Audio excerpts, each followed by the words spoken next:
مسئلہ نہیں ہے، لیکن کوئی عورت فجر کی نماز پڑھتی ہوئی نظر نہیں آتی ہے، مگر جہاں مزار پہ عرس لگے گا یہ ساری عورتیں پورا بال بچہ لے کر مزار پر،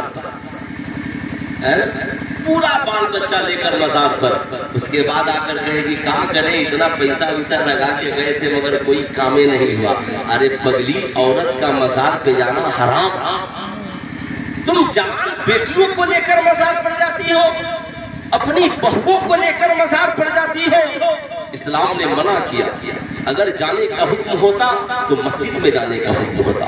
حضرت عمر فاروق نے اس پہ پابندی لگا دی، کہا اب لوگوں کی نگاہیں پاکیزہ نہیں ہیں، ابھی اس زمانے میں صرف یہ اہل حدیث ہے جو اپنے آپ کو بہت پاکیزہ سمجھتے ہیں، ہے نا، اس لیے اس فتنے سے بچیے۔ میں کہوں گا اللہ والوں کو گناہ پسند نہیں ہے، اب گناہ کرتے ہوئے، حرام کام کرتے ہوئے آپ مزار پر جائیے، کوئی بینڈ باجا بجاتے جا رہا ہے، کوئی جوان بیٹیوں کو لے کر کے جا رہا ہے، کوئی جا کر وہاں پہ جھولا جھول رہا ہے، کوئی جا کر وہاں پہ صاحب غلط خرافات کام کر رہے ہیں۔ آپ کیسے اللہ کے ولی آپ کے لیے دعا کریں گے؟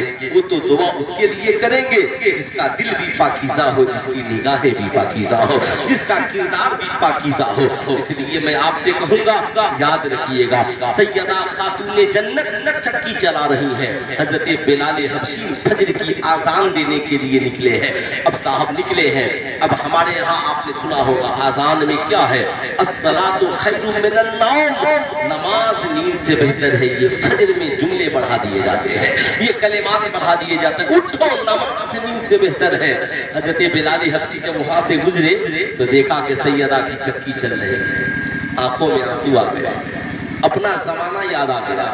حضرت بلال حبشی رات کی تنہائی میں رو رہے تھے، سرکار تبلیغ کے لیے رات کی تنہائی میں نکلے تھے، مکے میں بڑی پابندی تھی، اللہ اللہ نکلے تھے سرکار تبلیغ کے لیے، دیکھا کوئی رو رہا ہے، سرکار پہنچ گئے۔ بلال حبشی کی 3 دن چکی آقا نے چلائی، 3 دن چکی آقا نے اپنے ہاتھوں سے۔ حضرت بلال حبشی نے کہا اس سے اچھا کیا موقع ہوگا کہ آج سیدہ کی چکی میں چلا جاؤں۔ بیٹھ گئے سیدہ خاتون جنت کی چکی چلانے لگے، آذان دینے میں تاخیر ہو گئی، پہنچے مسجد نبوی میں، سرکار نے پوچھا بلال کہاں ٹھہر گئے تھے؟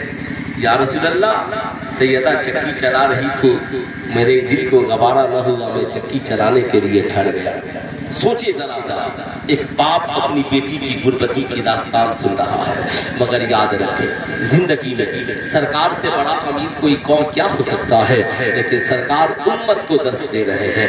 دیکھ میری بیٹی غربتی میں زندگی گزار رہی ہے، میں چاہ دوں تو حور و گلما میری بیٹی کی خدمت کے لیے اتر جائے، مگر بیٹی کو تعلیم و تربیت دے رہے ہیں آقا۔ آقا مسکراتے ہیں، بلال میری فاطمہ چکی چلا رہی ہے، میں آج قوم کی شہزادیوں سے کہوں گا آپ گھر کا کام کرتی ہیں تھوڑی سی تو کہتی ہیں میں نوکرانی ہوں، کیا گھر کا کھانا بناؤں گی۔ میں آپ سے پوچھنا چاہتا ہوں آج صاحب تھوڑی سی بات آ جائے تو ہماری گھر کی عورتیں یا پڑھی لکھی بیٹیاں نوک جھوک پہ اتر جاتی ہیں، میں نوکرانی ہوں اتنے لوگوں کا کھانا بناؤں گی۔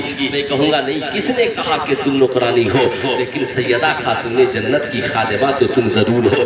تم میٹرک کرو، انٹر کرو، BA کرو، تعلیم حاصل کرو تاکہ اللہ تیری زندگی کو بہتر کرے، اور سیدہ خاتون جنت کے کردار کو اپناؤ تاکہ اس کردار کے ذریعہ تمہارا میکہ بھی خوشحال ہو جائے، سسرال بھی خوشحال ہو جائے، مرنے کے بعد تجھے جنت ملے، تیری گود میں اولاد نیک ہو۔ آپ سے میں پوچھنا چاہتا ہوں اس میں بہت سارے نوجوان ہوں گے جنہوں نے پلین کا سفر کیا ہوگا، ہوائی جہاز کا سفر کیا ہوگا، آپ نے دیکھا ہوگا صاحب